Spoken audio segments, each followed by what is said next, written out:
Okay, so in this second video about George Orwell, we're gonna discuss special issues such as the problem of using a proper language when it comes to making politics, because that is a really important issue. Orwell dealt with it in an essay, Politics and the English Language, which was published 2 years before 1984. You know that this dystopian novel of his, 1984, was published in 1948. 2 years before, Orwell had already discussed the problem of how language somehow affects politics. The problem is, do politicians speak an honest language? What kind of language are politicians used to speaking? Because Orwell notices that politicians often tell lies. They constantly change what they have said before. They constantly rewrite, edit their previous quotations, and they do so because their language is not clear, their language is not obscure. So Orwell wonders, does language affect reality, or does reality, and in this case, corrupt politics, affect language? It's both ways, because language affects reality and reality affects language. If you think about it, the way we perceive reality depends on how many words we know. The more words we have to communicate our ideas, our opinions, the more words we have to just to think about something, the better we will make politics, we will make philosophy, we will understand reality. If our vocabulary is poor, even our perception of reality is poor. So Orwell says, England, Europe, post-war Europe, not to mention Russia, which was a regime, even free countries ruled by democracies, often are affected by bad politics. And bad politics is caused by a poor language. In 1984, the party INSOC has changed traditional English into a new language called Newspeak. Newspeak does not even have the word to give a name to a revolution, doesn't even have words like liberty, freedom, justice, because if you erase these words from people's vocabulary, they will not be dangerous anymore. Nobody will ever think of organizing a revolution. If you want to organize a revolution, you need to have proper ideals. You need to share your ideas and your ideals with people in order for them to follow you. But if you don't have enough words to create principles, to create a possible future project, how do you expect people will follow you? So the first tool a totalitarian regime uses to establish and maintain its power is making language poor. Not only poor, but full of, we may say, euphemisms. For example, in Newspeak, you will not find adjectives like bad. In Newspeak, bad has been replaced by ungood. So they use a positive adjective with the suffix un. This is just an example. Other examples, the ministry of truth, the ministry of love will be named mini true, mini love. Even common names are replaced in Newspeak. Talking about these ministries, I was mentioning how London, this future London, is shaped. We have 4 huge buildings that correspond to the 4 ministries. The Ministry of Peace, which actually organizes war, the Ministry of Love, which actually organizes tortures, the Ministry of Truth, which actually changes history, rewrites history, and the Ministry of Plenty, because the biggest promise the party makes is you all are gonna be rich. We as a country will become peaceful and rich. So the Ministry of Plenty. But people actually lived in poverty. So as you can see, it's all about lies, about lying to people. Just the way nowadays some politicians do when they name a war denazification or a freedom campaign. No, it's not a freedom campaign, it's war, it's an aggression. So it all depends on the way you name things. Politicians keep lying, covering their lies using special words. Okay, so Newspeak is something that Orwell might have somehow foreseen, but it's just the way people and politicians in particular speak today. Okay. These 4 buildings are much higher and bigger than the rest of the outskirts in London because people have to feel monitored, observed from above all the time. I told you that Winston works for the ministry and at the Ministry of Truth. What's his job? He is asked to delete even a person's identity. In the Newspeak, there's a special word for this job. It's unperson. Winston's job is unpersoning someone, because if someone has been accused of a crime and the party wants to erase his identity forever, Winston and his colleagues, those who work at the Ministry of Truth, go and take the issue of that newspaper on that special day, and they delete a person's photograph and they change their name, so he unpersons people, those people who do not fit anymore the party's needs. We see it all the time in Orwell's novels.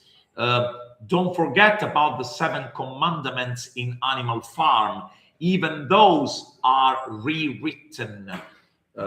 All animals are equal, but some animals are more equal than others. No animal shall be killed at the very beginning, which becomes No animal shall be killed without a reason. No animal shall live in a shall sleep in a bed. And then it turns to in a bed with sheets. So Orwell is really concerned with the problem of language and how language corrupts people, corrupts our perspective of reality, how language corrupts politics and politicians. But I'm going to tell you twice, it's both ways. Politics affects language and language affects politics. This is one thing I wanted to tell you. About Animal Farm, other characters and other details, there's a reference to Trotsky's and then Stalin's 5-year plans. What is the symbol of the 5-year plans? The windmill. The windmill that Snowball plans to build. Snowball represents Trotsky. So just like Trotsky was the real political thinker, he was the politically stronger person. He could speak to people, to masses. Stalin only used violence, only used terror, only used propaganda, just like Napoleon does in Animal Farm.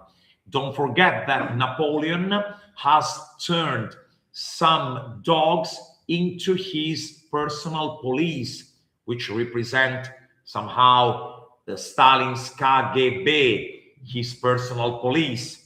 In Animal Farm, KGB is represented by the dogs.